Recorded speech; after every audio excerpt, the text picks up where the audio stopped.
ছাত্রদল যে সন্ত্রাসী কর্মকাণ্ডগুলো করেছে ক্যাম্পাসে, শাহবাগ থানায় হামলা সহ শহীদুল্লাহ হলে আগেও এ ধরনের হামলার ঘটনা ঘটিয়েছে। আমরা বারবার নিয়মতান্ত্রিক ভাবে বিচার চেয়েছি। আমরা সারা দেশে নিয়মতান্ত্রিকতার সাথে ছাত্রদল সহ আজকের ক্ষমতাসীন দলের যেই সন্ত্রাস, সেই সন্ত্রাসের প্রতিবাদ করে এসেছি। আমরা সারা দেশে দেখেছি যে জায়গায় সন্ত্রাস, যে জায়গায় চাঁদাবাজি, সেই জায়গায় ছাত্র দলের নাম, বিএনপির নাম। আমরা নিয়মতান্ত্রিক ভাবে প্রতিবাদ করতে চেয়েছি, কিন্তু তারা যখন প্রতিটি পদে পদে আমাদের উপর হামলার মতো হামলা করার সাহস দেখায়, যখন তারা আমাদের উপরে হাত তোলে, তখন আমরা স্পষ্ট করে বলতে চাই, যদি এখনই তারা না থামে তাহলে আমাদেরকে এর বিরুদ্ধে যে প্রতিরোধ, সেই প্রতিরোধ করে তুলতে হবে। আমরা জুলাই প্রতিরোধ করে তুলেছিলাম, আমরা আবারও প্রতিরোধ করে তুলতে জানি। আমরা ছাত্র সমাজকে আহ্বান করতে চাই, এই ছাত্রদল নতুন করে বিভিন্ন ক্যাম্পাসে গণরুম তৈরি করছে। এই ছাত্রদল নতুন করে আবার গেস্ট রুমের কালচার ফিরিয়ে আনতে চায়। আমরা আপনাদের আহ্বান করতে চাই, কারা আপনার অধিকার নিয়ে কথা বলে সেটি দেখতে শিখুন। কারা আপনার অধিকার নিয়ে কথা বলে সেটি দেখতে শিখুন।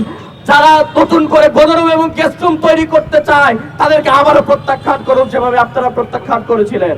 প্রিয় উপস্থিতি, আমরা আজকের এই আয়োজন থেকে জানাতে চাই, ছাত্রদল যদি মনে করে তারা সন্ত্রাস করে পার পেয়ে যাবে কারণ তারা ক্ষমতায় আছে, এতটা সম্ভব নয়। আমরা দেখেছি ক্ষমতার চূড়ান্ত রূপ নিয়েও ছাত্রলীগ এই ক্যাম্পাস থেকে কিভাবে বিতাড়িত হয়েছিল। আমরা ঠিক সেভাবেই ছাত্রদলকেও বিতাড়িত করব যদি সেই প্রয়োজন আসে। প্রিয় উপস্থিতি, আমরা দেখেছি সারা দেশে ছাত্রদল বিভিন্ন ক্যাম্পাসগুলোতে গণরুম তৈরি করছে। 2 রুমে 24 জন ছাত্রকে তারা জায়গা দিয়েছে, আমরা দেখতে পেয়েছি।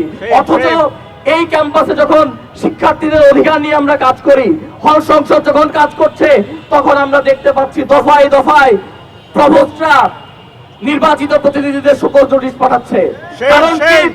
কারণ হচ্ছে তারা শিক্ষার্থীদের অধিকার নিয়ে কাজ করছে, তাদের শিক্ষার্থীদের অধিকার দিতে তাদের সমস্যা।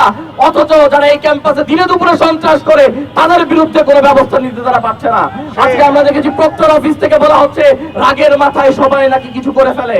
রাগের মাথায় যদি করে সবকিছু জাস্টিফাইড হয়, তাহলে কি রাগের মাথায় যদি কেউ সন্ত্রাস করে সেটা কি বৈধ?